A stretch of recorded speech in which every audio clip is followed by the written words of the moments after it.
Nesta época do ano, é costume olhar para trás e ponderar quais os eventos e as questões que foram os mais importantes do ano 2024. E há tantos por onde escolher, não há? As eleições americanas vêm à mente, claro, e quem sabe quais serão as suas consequências a curto, médio e longo prazo. Mas era apenas um reflexo das questões centrais: a economia, o aborto, a imigração, o crime, as guerras na Europa e no Médio Oriente, e a presidência Biden e o seu papel em cada uma dessas áreas. Parece que o debate sobre o aborto foi empurrado para segundo plano, devido à magnitude dos outros problemas, mas há razões para ver a questão do aborto como talvez a questão mais enraizada na sociedade. Este debate é realizado em tons cinzentos. É raro ouvir alguém que está em um extremo ou outro no espectro de preto ou branco, em que o aborto está incondicionalmente certo ou errado. De um lado, há a visão liberal de que o aborto é aceitável, a qualquer hora, em qualquer lugar e praticamente de qualquer maneira por qualquer motivo. No lado oposto, talvez ouçamos alguém dizer que o aborto nunca está certo, em nenhuma circunstância. Na verdade, embora seja mais provável encontrar um liberal que apoie o primeiro ponto de vista, as chances de encontrar alguém que é totalmente contra o aborto em qualquer circunstância são muito remotas. Na verdade, a debate não gira em torno da questão de saber se o aborto é certo ou errado. A pergunta crucial é: qual é o momento em que o fim de uma gravidez passa de ser aceitável e torna-se errado? A pergunta, então, pode ser resumida assim: em que momento é que o óvulo fecundado se torna em uma pessoa e, a partir daí, interromper o seu desenvolvimento é moralmente errado? É aqui que vemos o leque de posições no debate. O aborto é aceitável até o nascimento atual, desde que o bebê não tenha saído do corpo da mãe. Esta posição é muito extrema e, por isso, começamos a riscar a linha na areia em outro lugar, em outro ponto.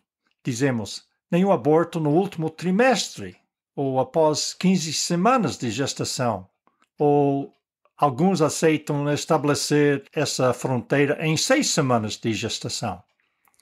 Tudo se torna arbitrário.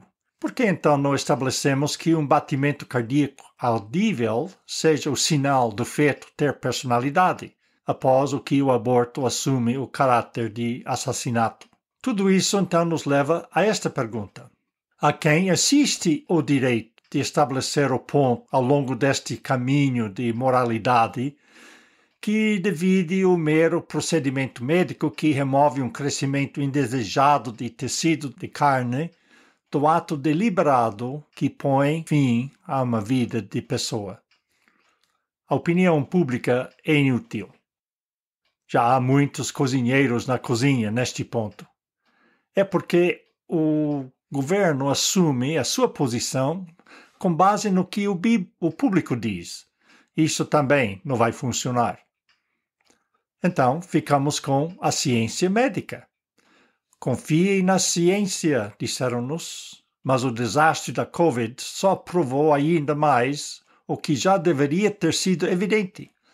A ciência e os cientistas nunca foram uma fonte fiável de verdade absoluta. A ciência é o produto de cientistas, e eles são tão falíveis quanto qualquer outro ser humano. Quando pensam ter encontrado o limite mais distante do universo, uma nova tecnologia obriga os cientistas a dizer, como diz aquela voz no sistema GPS do carro, recalculando, as balizas estão em constante movimento, dependendo da equipa que está a defini-las. E assim é com o início de um ser como pessoa e ao início da vida. A ciência está sempre desenvolvendo novas ferramentas e processos, mas nenhum procedimento de laboratório será capaz de pesar a alma ou medir o espírito. É verdade que as novas tecnologias podem examinar um feto, ainda por nascer, e fazer algumas previsões muito precisas sobre o seu futuro desenvolvimento físico e mental. Mas nunca haverá uma tecnologia capaz de avaliar o desenvolvimento espiritual e o caráter pessoal daquele pedaço de matéria física que colocam sob o microscópio. No entanto, existe um instrumento que pode fazê-lo. Lemos em Hebreus 4, versículos 12 e 13. Porque a palavra de Deus é viva e eficaz, e mais cortante do que qualquer espada de dois gumes, e penetra até a divisão de alma e espírito, e de juntas e medulas, e é apta para discernir os pensamentos e intenções do coração. E não há criatura alguma encoberta diante dele. Antes, todas as coisas estão nuas e patentes aos olhos daquele a quem havemos de prestar contas. A palavra de Deus é onde estas questões espirituais são tratadas. E o que diz a palavra de Deus sobre esta pergunta? Quando é que começa a vida? Davi escreveu em Salmos 139, versículos 13 a 16, Porque foste tu, Senhor, que criaste as minhas partes interiores. Você me une no ventre da minha mãe. Louvar-vos-ei, porque fui feito de modo notável e maravilhoso. Suas obras são maravilhosas, e eu sei disso muito bem. Os meus ossos não foram escondidos de ti quando fui feito em segredo, quando fui formado nas profundezas da terra. Os teus olhos viram-me quando eu estava sem forma. Todos os meus dias foram escritos em teu livro e planeados antes de um deles começar.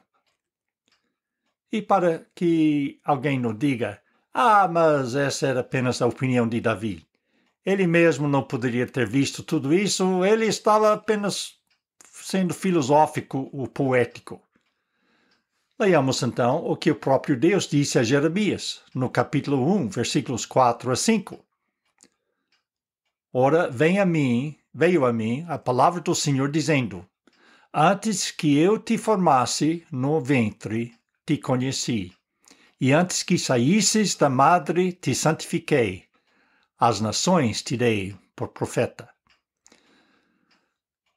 Mas agora, nesta época natalícia, quando todos falam sobre o Natal e o nascimento de Jesus, deparamos com a passagem mais poderosa da Bíblia sobre este assunto.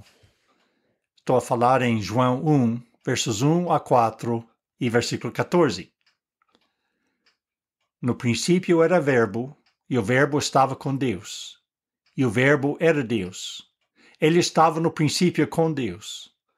Todas as coisas foram feitas por intermédio dele, e sem ele nada do que foi feito se fez.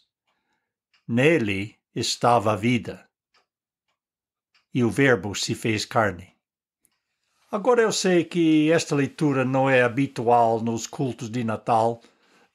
Não há anjos, pastores, reis magos ou burros. Não há nada em que podemos pendurar luzes. Mas esta passagem resolve a questão de saber se um feto está vivo e tem personalidade. Desde o momento da sua conceição, Jesus não estava apenas vivendo, ele era a própria vida. A própria pessoa que dá vida a todos nunca em nenhum segundo deixou de existir para depois ter que começar a ser uma pessoa novamente. Embora ele tenha passado 9 meses no ventre da mãe, enquanto o seu corpo físico se desenvolvia, e isso a partir de uma só célula, até ele nascer como qualquer menino normal, com certeza chorando e com fome. É verdade que a sua conceição pelo Espírito Santo foi milagrosa e única, mas de todas as outras maneiras ele era como homem e homem como nós. Ele se desenvolveu-se como todos nós nos desenvolvemos. E o que diria a ciência? Que Jesus só se tornou em uma pessoa depois de um certo ponto na gravidez da sua mãe? Poderia a segunda pessoa da Trindade deixar de existir a qualquer momento? Jesus se tornou divino em algum momento durante a sua infância e juventude? Em Lucas, capítulo 2, encontramos uma corroboração da personalidade de Jesus no ventre da sua mãe. Quando Maria foi informada de que o Filho de Deus tinha sido concebido nela, ela imediatamente foi partilhar a notícia com a sua prima Isabel, e ela estava no 6º mês da sua gravidez.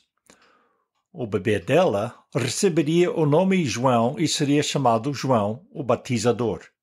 Quando Isabel ouviu a saudação de Maria, o bebê saltou dentro dela. Lucas 1, 41. João nem sequer tinha nascido e já se regozijava com a presença do Messias, que estava 6 meses atrás dele no desenvolvimento do seu corpo físico. Estão a ver?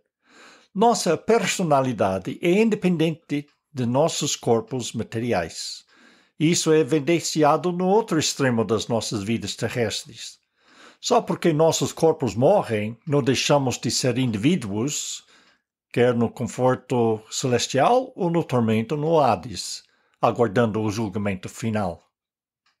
Mas lá estamos nós de novo. Se não aceitarmos o que a Bíblia diz acerca da vida e sobre o fato de termos personalidade desde a fecundação do óvulo no útero, então o debate continuará interminavelmente. Para aqueles que não acreditam na Bíblia, nem sequer acreditam que Deus exista, e nada do que ele supostamente disse tem qualquer significado, em todo caso. A verdadeira batalha é travada naqueles que se dizem crer em Deus e que creem na sua palavra. A decisão sobre o que deve ser feito, especialmente quando a ciência da medicina prevê consequências terríveis para o bebê ou para a mãe, essa decisão será difícil. Mas andamos pela fé, e quando é que caminhar pela fé é um caminho fácil? A nossa decisão em cada passo da vida depende de uma relação pessoal com Deus. Para isso, não existe um método ou fórmula científica. A palavra diz, ora, sem fé é impossível agradar a Deus, porque é necessário que aquele que se aproxima de Deus creia que Ele existe e que é galardoador dos que o buscam. Hebreus 11, 6. Para a maioria das pessoas, a paz e a boa vontade tão faladas nesta época do ano são, na melhor das hipóteses, uma expressão de um desejo humano e não vem de uma crença real na Bíblia. A Bíblia aqui tem a resposta clara para o debate sobre o aborto, sobre quando a vida começa. Para a maioria das pessoas, o Natal não tem nada com a Bíblia. Mas o nascimento de Jesus está no centro da mensagem bíblica. Emmanuel, Deus conosco, é mais do que apenas um nome ou título dado a Jesus.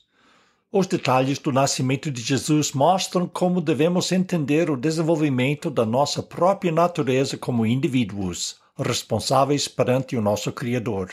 E isso mesmo antes de termos um nome, mas sendo já pessoas cujo ser inteiro pode ser colocado numa lâmina sob o microscópio.